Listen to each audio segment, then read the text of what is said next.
हाय नमस्कार आदाब सत श्री अकाल, क्या हाल चाल। मैं रोहित आप सभी का स्वागत करता हूँ 100.7 पर। होप आप सभी बढ़िया होंगे।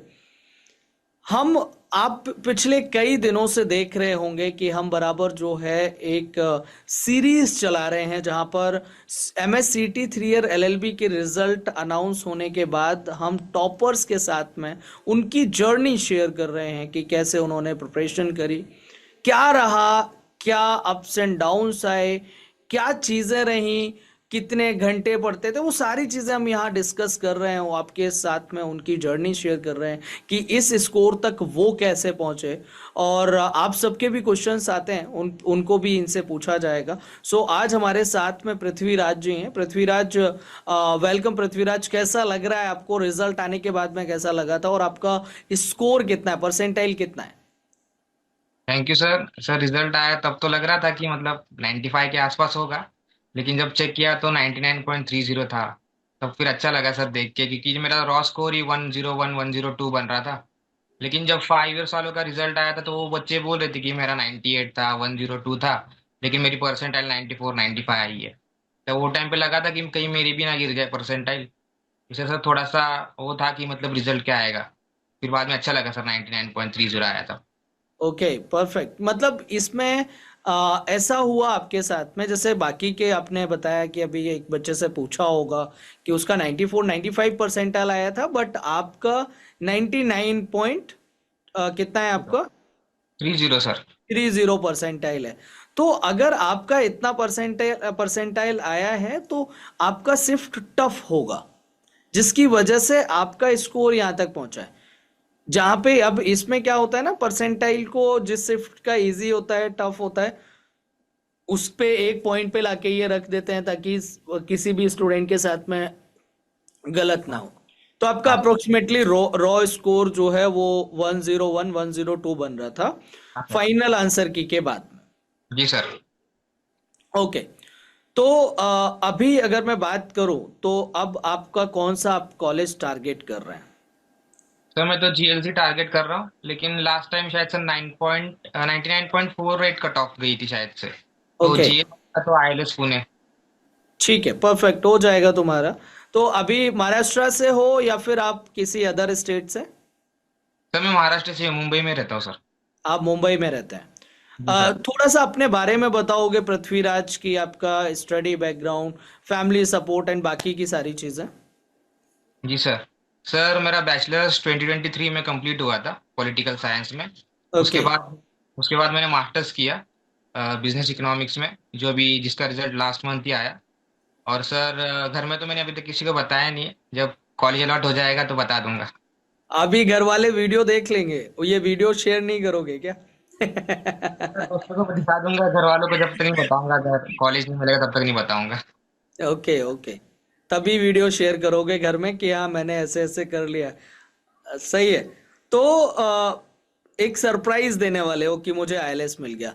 तो आपने अभी बताया कि आपका 2023 में कंप्लीट हो गया था, फिर उसके बाद में आपने क्या किया? तो मास्टर्स किया उसके बाद मैंने मास्टर्स किया। मास्टर्स किस में किया आपने? Business economics sir. Business economics में। तो आपने पॉलिटिकल साइंस से बिजनेस इकोनॉमिक्स की तरफ क्यों गए? सर पॉलिटिकल साइंस के बाद में मेरा ऐसा था कि या तो लॉ करूंगा या फिर पॉलिटिकल साइंस में ही मास्टर्स करूंगा। फिर जब मैंने इसका सिलेबस देखा ना, जब पॉलिटिकल साइंस का मास्टर्स का, तो सिलेबस मतलब जो मैंने बैचलर्स में पढ़ा था वही सिलेबस था, उसमें कुछ नया नहीं था। और फिर हिस्ट्री में तो मुझे करना नहीं था, क्योंकि हिस्ट्री मतलब काफी लेंदी हो जाता है फिर वो। तो फिर मैंने सोचा या तो लॉ करूंगा या तो एमए करूंगा। और फिर मैंने सोचा मतलब लॉ बाद में कर लेता हूँ, पहले एमए कर लूंगा। और फिर एमए का मैंने इकोनॉमिक्स का सिलेबस देखा, मतलब इकोनॉमिक्स मैंने 10th के बाद पढ़ी नहीं थी। तो मैं सोचा इकोनॉमिक्स करता हूँ, कुछ नया हो जाएगा और वो आगे हेल्प भी करेगा। तो इसलिए सर मैंने इकोनॉमिक्स चूज किया। ओके। तो अब आप फाइनली जो है वो लॉ करने के लिए एकदम रेडी हैं। जी सर बिल्कुल। भी जीएलसी और आईएलएस जाने के लिए बैक बैक लगा लिया आपने, सब चीजें पहले से मेहनत करी। तो अब आते हैं हम जर्नी पे। पृथ्वीराज, कितने घंटे आप पढ़ते थे डेली शेड्यूल में? कितना आवर्स आप जो है एमएससीटी के लिए स्पेशली देते थे? क्योंकि आपने बताया कि आप फाइनल ईयर के पोस्ट ग्रेजुएशन में थे, आप एमए कर रहे थे। तो दोनों चीजों को आपने कैसे बैलेंस किया? फिर वो थोड़ा बैलेंस दिक्कत हो जाता है, मुझे लगा था कर लूंगा, लेकिन फिर कॉलेज का रिसर्च प्रोजेक्ट होता है, फिर बाद में फील्ड फील्ड रिसर्च के बारे में होता है। तो फिर मैंने सोचा था कि मतलब जनवरी से स्टार्ट करूंगा, क्योंकि स्टार्टिंग में जब नोटिफिकेशन आई थी तब 20 मार्च को होने वाला था पेपर। तो मैं सोचा था कि जैसी मेरी थर्ड सेम हो जाएगी दिसंबर में, उसके बाद प्रिपरेशन स्टार्ट करूंगा। फिर मैंने स्टार्ट की थी, तो मैंने 3 स्लॉट डिवाइड किए हुए थे, एक इवनिंग मॉर्निंग का, फिर बाद में इवनिंग, और अपना आफ्टरनून के 3 स्लॉट डिवाइड करके रखे थे, जिसमें सर वो 1 से 2 घंटा पढ़ूंगा। और मैं फोकस करता था कि मतलब ज्यादा से ज्यादा मॉक टेस्ट ही लगाऊं। ओके। तो आपने जब प्रिपरेशन करी थी, तो आपने हाँ जस्ट मुझे अभी बताया कि आपने उसमें डिवाइड कर लिया था, मॉर्निंग, आफ्टरनून, इवनिंग। तो इन सर। स्लॉट्स को आपने कितने आवर्स पे डिवाइड किया था? सर मेरा ऐसा था कि क्योंकि मास्टर्स का भी सिलेबस करना होता था, तो मैंने इसको यहाँ से मतलब सुबह अगर मॉर्निंग में मैं करूंगा तो 8 to 10 अपना MSCT कर लूंगा, उसके बाद मेरी कॉलेज की स्टडीज। फिर दोपहर में 3 से 5 करूंगा MSCT का, और फिर बाद में रात को सोने के टाइम मतलब 9 to 11, या फिर मतलब थोड़ा सा हो जाता था सर ऊपर नीचे। तो मतलब इतना 2 घंटा तो होता था एक स्लॉट कम से कम। अच्छा, 2 से 3 घंटे का आपका स्लॉट होता था। तो आप डेली जो है अपना उतना टाइम फिक्स करके स्टडी करते थे, या हाँ। फिर आपने कुछ टास्क अपने सेट किए हुए थे? तो मैंने टास्क सेट करके रखे थे, मतलब कि मतलब मैं किस में ज्यादा स्कोर कर रहा हूँ ऐसा था। क्योंकि जब मतलब मैं मॉक दे रहा था ना, तो फिर मतलब मेरे अच्छे मार्क्स बन रहे थे इसमें, क्वांट में, फिर बाद में GS, रीजनिंग में। फिर लीगल में थोड़ी सी दिक्कत आने लग गई थी। तो फिर लीगल के लिए मैंने फिर अड्डा 24/7 से निकिता मैम के लेक्चर्स देखने चालू किए थे सर। Okay, perfect. तो एक एक एक बात मुझे आप बताइए, आपने मुझे जब हमारा कन्वर्सेशन हो रहा था, बात हो रही थी, तो आपने ये भी बोला कि आपने डिफेंस एग्जाम्स के लिए प्रिपरेशन करी हुई है। किस जी सर। एग्जाम को आपने टारगेट किया था? सर मैं एफकेट की प्रिपरेशन करता हूँ, साथ में CDS की भी कर लेता हूँ। अच्छा, तो कब तक कर रहे थे आप? सर मैंने इसकी प्रिपरेशन चालू की जब मेरा फर्स्ट ईयर कंप्लीट हो गया था मास्टर्स का, मतलब 2024 के मिड में। 2024 के मिड में ही आपने एफकेट और सीडीएस के लिए प्रिपरेशन स्टार्ट कर दी? ओके। तो उस बीच में आप ये कह रहे हो कि आपका जो है बाकी की हेल्प वहां से मिल गई, लाइक इंग्लिश हो गया, हाँ सर। और आपका रीजनिंग हो गया, जीके सेक्शन हो गया। लीगल के लिए आपने जो है निकिता मैम के वीडियोस फॉलो करे। जी सर। तो अब मुझे ये बताइए, अपने स्पेशली अगर मैं एमएससीटी की बात करूं, अब तो आपने 3 एग्जाम्स बता दिए हैं कि आपका सीडीएस एफकेट के लिए प्रिपरेशन करें, आप मास्टर्स के उसमें जो है बिजी थे, प्लस आप एमएससीटी भी टारगेट कर रहे थे। तो कैसे बैलेंस किया तीनों चीजों को आपने? सर अभी जब इतना सब हम करने लग जाते हैं तो मतलब अब आदत पड़ी जाती है। तो स्लॉट में ऐसे डिवाइड करना पड़ता है, मतलब ऐसे नहीं कि रोज में तीनों एग्जाम का साथ में पढ़ता रहूंगा। मतलब अगर एफकेट का कर रहा हूँ तो एफकेट का सिलेबस जब मेरा हो जाए कंप्लीट, तो मैं अपना मास्टर्स का देख लूंगा। और मास्टर्स का सर ऐसा नहीं कि मतलब कॉम्प्रिहेंसिवली पढ़ता ही बैठूंगा। तो फिर साथ साथ में करता रहता था, और फिर बाद में जनवरी से चालू कर दिया MSCT का। और इसकी बहुत हेल्प हुई, जो एफकेट और CDS है उसकी बहुत हेल्प हुई, क्योंकि CDS की इंग्लिश होती है वो थोड़ी सी टफ होती है ना। तो इंग्लिश वहां से अच्छी तरीके से प्रिपेयर हो जाती है, और GS भी हो जाता है। और फिर एफकेट से रीजनिंग और क्वांट हो जाता है पूरी तरह से। Okay, good good good. तो इसके अलावा अगर मैं बात करूं पृथ्वीराज, तो मुझे आप अपने एक बार और स्ट्रेटजी बताओगे, सब्जेक्ट वाइज स्ट्रेटजी, कि आप रीजनिंग को कितना टाइम देते थे, कैसे आपने वो उसको प्रिपेयर किया? जी सर। सर रीजनिंग की बात करेंगे तो मतलब रीजनिंग एक ऐसा टॉपिक है, मतलब बच्चे बहुत एंजॉय करते करना। तो मतलब रीजनिंग को मैं लेता था, और ऐसे सेक्शनल टेस्ट लगाता था रीजनिंग के। तो रीजनिंग जब करता था सर तो इजीली हो जाता था, मतलब उसमें तो मुझे इतना कुछ दिक्कत नहीं आया स्ट्रेटेजी बनाने के लिए। मैं सिर्फ ध्यान देता था कि कितना मैं उसको मतलब मॉक दे पा रहा हूँ, कितना मेरी एक्यूरेसी आ रही है। मतलब एक भी गलत नहीं होना चाहिए, ऐसा रीजनिंग कर सकता था। कर सकता हूँ कि नहीं देखता था सर मैं रीजनिंग के लिए। मतलब रीजनिंग तो प्रैक्टिस का ही खेल है, उसमें तो मुझे लगता नहीं कि ऐसा कुछ स्ट्रेटेजी बनानी चाहिए। जितना आप प्रैक्टिस करोगे उतना आपका बेटर हो जाएगा। तो रीजनिंग के लिए आपने बता दिया, इंग्लिश के लिए क्या स्ट्रेटजी फॉलो करते थे आप? सर इंग्लिश के लिए फिर अपना डेली जो न्यूज़ आती है या फिर आर्टिकल्स आते हैं वो पढ़ लूंगा। और फिर साथ साथ में मैराथन वीडियो देख लूंगा, जैसे सर अड्डा पे PYQs के मैराथन आ जाएंगे वो देख लूंगा। फिर बाद में खुद से सॉल्व करना चालू करूंगा। और इसके साथ में सर, जैसे एमएससीईटी का सिलेबस है ना, तो वो एसएससी के साथ भी थोड़ा सा ओवरलैप होता है।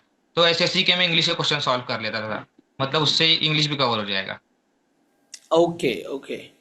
अब अगर मैं जीके एंड करंट अफेयर्स की बात करूँ तो उसके लिए स्ट्रेटजी आपकी क्या थी? कैसे आपने उसको प्रिपेयर किया? कितने घंटे डेली आप देते थे? सर जीके तो जैसे मैंने स्टार्ट किया था अपना बैचलर्स, तो फिर हमको मतलब कॉलेज में अगर प्रोजेक्ट मिलता था तो मतलब मोर और लेस जीके बेस ही होता था। तो वहां से प्रिपरेशन जीके की चालू हो गई थी। तो मतलब इतना कुछ जीके का मुझे करने की जरूरत नहीं थी, क्योंकि मैं वहां से करते आ रहा था, और न्यूज़पेपर रीडिंग की आदत थी मुझे। तो सर वहां से करंट अफेयर्स भी हो जाता था, या फिर कभी कभी मैराथन देख लूंगा अगर मिस हो जाएगा कभी कुछ तो। Okay okay, perfect perfect. Legal के लिए क्या स्ट्रेटजी आपकी थी? हाँ सर, सर लीगल ऐसा सब्जेक्ट है सर, मतलब डर लगता है उससे कि क्या होगा मतलब उसमें, आप क्योंकि तो सर लॉ हमें लगता है, आप तो लॉ के फील्ड में जा रहे हैं, डर क्यों लगता है? जब हम शुरुआत में स्टार्ट करते हैं तो लगता है कि कैसे होगा, क्योंकि इसमें केस स्टडी कभी पूछ लेंगे, कभी लीगल टर्म्स आ जाएंगे। तो फिर मतलब मैं उसके लिए थोड़ा सा मतलब डर रहा था। फिर जब मैंने सर्च किया लीगल रीजनिंग का, तो निकिता मैम की एक बहुत अच्छी प्लेलिस्ट है, मैं तो सजेस्ट करूंगा सबको कि मतलब उसी को आप देखिए। मतलब एकदम कॉम्प्रिहेंसिव मैडम मैम ने पढ़ाया है, और एकदम क्रिस्प वे में पढ़ाया हुआ है, एकदम समझ आ जाता है। जैसे मैंने पहला लेक्चर देखा ना सर वहाँ पे निकिता मैम का, फिर तब से मतलब ऐसा नहीं कि मैं आज देखूंगा कल नहीं देखूंगा, मतलब कंटिन्यू मैंने पूरा 1-2 महीने में खत्म कर दी थी प्लेलिस्ट वो पूरी। Okay, perfect perfect. तो आपने ऐसे ये वाली स्ट्रेटजीज फॉलो करी। डेली कितने घंटे आप एमएससीटी के लिए स्पेशली निकालते थे? सर डेली मतलब दिसंबर तक तो मेरा ये था कि मतलब मैं मास्टर्स का ही पढ़ूंगा, लेकिन जैसे ही जनवरी स्टार्ट हुआ, तो जनवरी से सर मैंने मतलब 5-6 घंटा तो डेली चालू कर दिया ना एमएससीटी के लिए रेगुलरली। कभी सर ऊपर नीचे हो जाता था वो, लेकिन इतना मोर और लेस सेम रहता था 5 से 6 घंटा।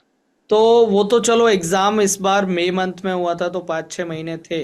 हाँ। अगर कोई नया बच्चा जिसने अभी तक कुछ नहीं पढ़ा है, आपने एफकेट सीडीएस के लिए भी प्रिपरेशन करी, तो उसको कितना टाइम चाहिए प्रिपरेशन के लिए? कब से स्टार्ट एक्चुअल में कर देना चाहिए?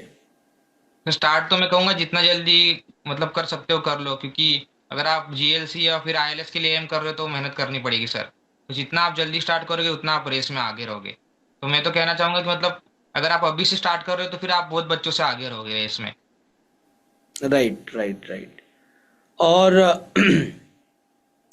क्या क्या आपने मॉक्स वगैरह कितने लगाए हुए थे एमएससीटी के लिए?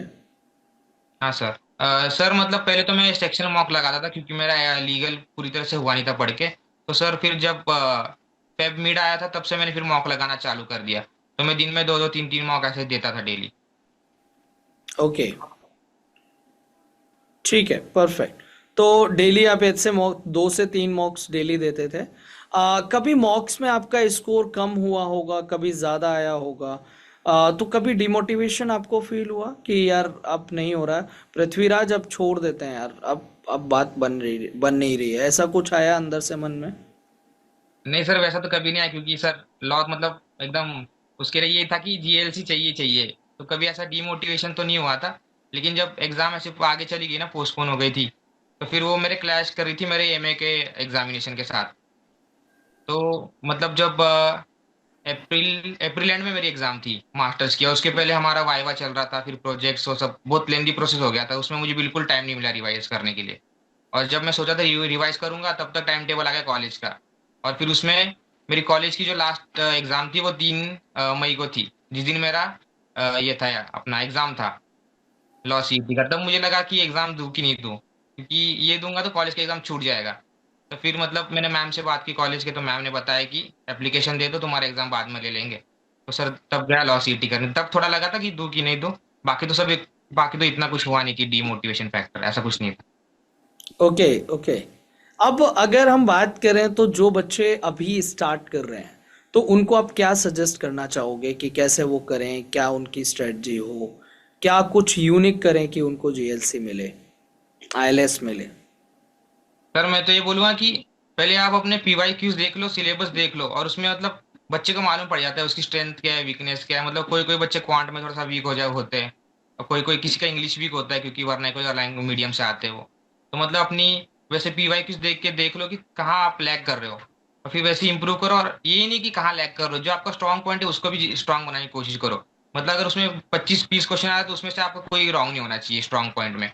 और जहाँ लैग कर रहे हो वहाँ पे इतना स्ट्रांग बनाओ कि मतलब पहले जब मतलब अगर 20 क्वेश्चन आएंगे तो 15 आप कर ही लो, इतना प्रैक्टिस करो उसकी। प्रैक्टिस है सर, प्रैक्टिस के अलावा कुछ नहीं होगा।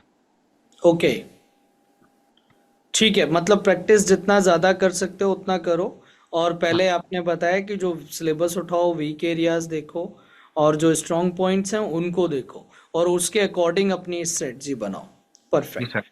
सो पृथ्वीराज, अगर एक आप अगर हम कहें कि ओवरऑल आपको अड्डा 247 ने कितना प्रिपरेशन में हेल्प किया? सर मैं तो बोलूंगा लीगल में मैं जितने भी राइट हुए तो अड्डा की वजह से राइट हुए, क्योंकि लीगल तो मेरा कुछ हुआ नहीं था। और फिर लास्ट मोमेंट में मैंने सर जैसे बताया कि मेरे कॉलेज एग्जाम थे, तो फिर सर मैं वहाँ पे PYQ के मैराथन देख लेता था, या फिर जितने भी सब्जेक्ट हैं सब उसके मैराथन देखना मैंने चालू कर दिया, क्योंकि तब मेरे मुझसे पॉसिबल नहीं हो पा रहा था कि टेस्ट दे पाऊँ। सर बहुत हेल्प हुआ था फिर अड्डा का। तो अड्डा के लिए आप क्या कहना चाहेंगे? बाकी के बच्चों को अड्डा के लिए क्या सजेस्ट बाकी के बच्चों को क्या सजेस्ट करना चाहेंगे कि अड्डा ज्वाइन करना चाहिए या नहीं करना चाहिए? सर बिल्कुल करना चाहिए, क्योंकि जब आप प्रिपरेशन स्टार्ट करते हो तो आपको कुछ पता नहीं होता स्टार्टिंग में इनिशियली। तो सर आंख बंद करके ऐसा निशाना नहीं मार सकते हम लोग। तो अगर आपको गाइडेंस चाहिए तो अड्डा मतलब बेस्ट चैनल है, कि वहाँ पे एकदम मतलब क्वालिफाइड टीचर है और पढ़ाने का स्टाइल भी सर बिल्कुल अच्छा है। और लास्ट मैसेज बच्चों को आप क्या देना चाहेंगे, सर मैं ये बोलूँ जो इस बार तैयारी कर रहे हैं, जो इस बार जीएलसी आईएलएस को टारगेट कर रहे हैं? सर मैं ये बोलूंगा कि अगर आपको GLC ILS चाहिए तो मेहनत भी उतनी करनी पड़ेगी। अगर आप सोच रहे हो GLC ILS चाहिए लेकिन मैं मेहनत करूंगा 50-60 परसेंटाइल की, तो वैसे नहीं हो पाएगा। आपको आपको GLC या फिर ILS चाहिए तो मतलब मेहनत भी उतनी करनी पड़ेगी, क्योंकि बहुत फीस लिमिटेड है। बाकी बच्चे भी बहुत सारे रेस में जो क्लैट की और स्लैट की भी प्रिपरेशन करके आए हुए होते हैं यहाँ पे। तो मतलब उनके साथ अगर आपको compete करना तो मेहनत बहुत करनी पड़ेगी। और वो बोलते हैं ना सर, विराट कोहली ने बोला हुआ था कि नेट्स में जितनी प्रैक्टिस करोगे उतना आपको मैच डे में हेल्प होगा। तो बहुत इंपॉर्टेंट है, आप सीधा मैच डे में नहीं खेल सकते जाके, आपको नेट्स में बहुत प्रैक्टिस करनी पड़ेगी। Right, right, right, right. Thank you so much Prithviraj, यार तुमने अपनी पूरी जर्नी हमारे साथ में शेयर करी। ऑनेस्ट रिव्यू आपने दिया, ऑनेस्ट जर्नी शेयर करी आपने, कैसे प्रिपरेशन की, क्या किया। और इससे काफ़ी बच्चों को हेल्प भी मिलेगी डेफिनेटली। ठीक है, एंड अड्डा 247 की तरफ से आपको बहुत सारी बेस्ट विशेस। जैसे आपका लॉ में जाने का करियर है, आप जहाँ जाना चाहते हैं, जब जहाँ जैसे ज़रूरत पड़ेगी, अड्डा 247 आपके साथ है। आप बस आगे बढ़ो और आप लाइफ में बहुत आगे जाओ, बहुत ग्रो करो। ठीक है, और अड्डा 247 की तरफ से, मेरी तरफ से आपको बहुत सारी best wishes. Thank you sir, thank you so much. Thank you so much to all of you guys. आप सभी जो है अड्डा 247 के ऊपर बहुत अच्छे से ट्रस्ट करके और हमारी क्लासेस को रेगुलर फॉलो कर सकते हैं, और बाकी के रेगुलर अपडेट्स के लिए भी हमें ज्वाइन कर सकते हैं। मिलते हैं आपसे नेक्स्ट इस वीडियो में, इसी सीरीज में। तब तक के लिए नमस्कार, जय हिंद। आप सभी अपना ध्यान रखिएगा।